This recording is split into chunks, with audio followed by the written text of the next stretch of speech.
My grandfather had a beautiful old gramophone and he got it out.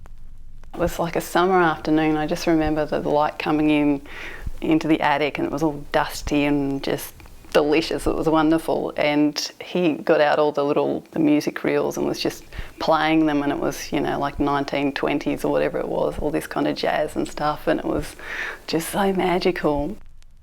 Experiences a bit like that inspired me to dig deeper with music and collect music.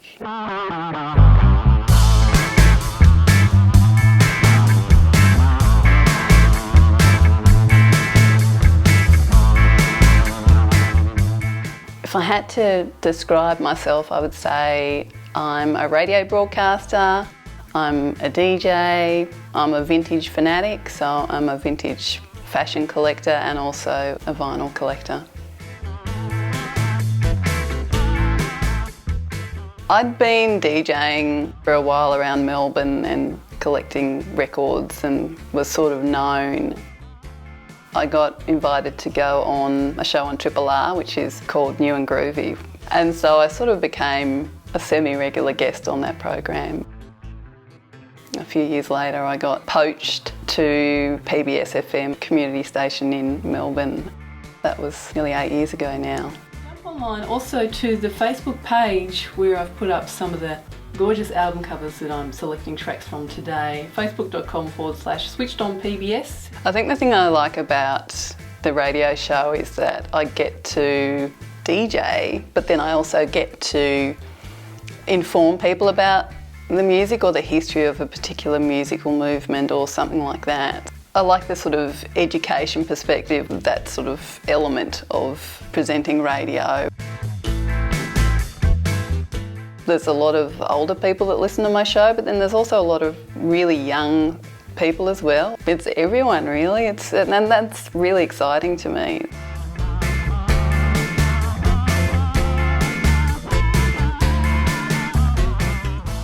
I think it started to influence when I was a teenager. And then I remember this one day when I was looking through my mother's record collection and I found Dusty Springfield's first record from 1963 called A Girl Called Dusty, and it's the most beautiful shot of her just with like her bouffant blonde hair in just like a denim shirt, but she's sort of going like this, and it's so stylish and wonderful, and I'd never seen anything like that in my life. And I just looked at that image and I thought, I can really relate to this for some reason, I don't know why, and it just went from there.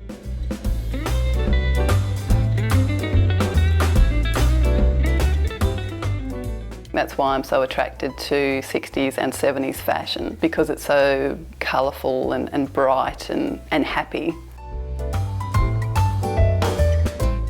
The best trip I ever did was when I went to America a while ago, and I went to San Francisco, and I almost had a meltdown in the shop because I'm like, oh my God, there's so many clothes, what am I going to do? Oh, it was insane. And just like my style of clothing too. And it was so magical. I thought, wow, if only these clothes could talk, you know, they were right there when the whole like Summer of Love or like the hippie thing was happening in San Francisco. Just, yeah, it was divine.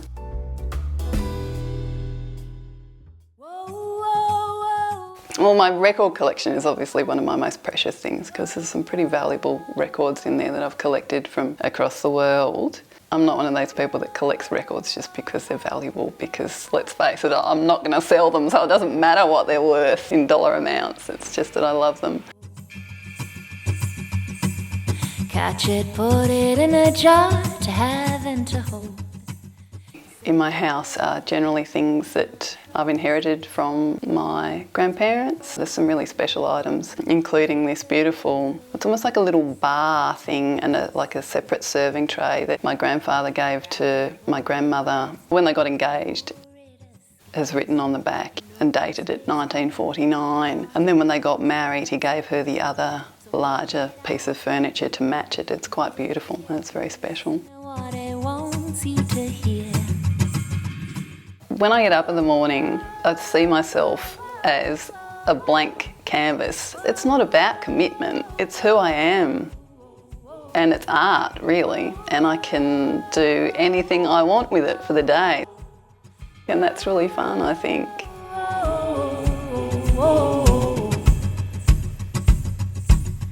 Find it sleeping in its nest before it wakes up. Touch it gently.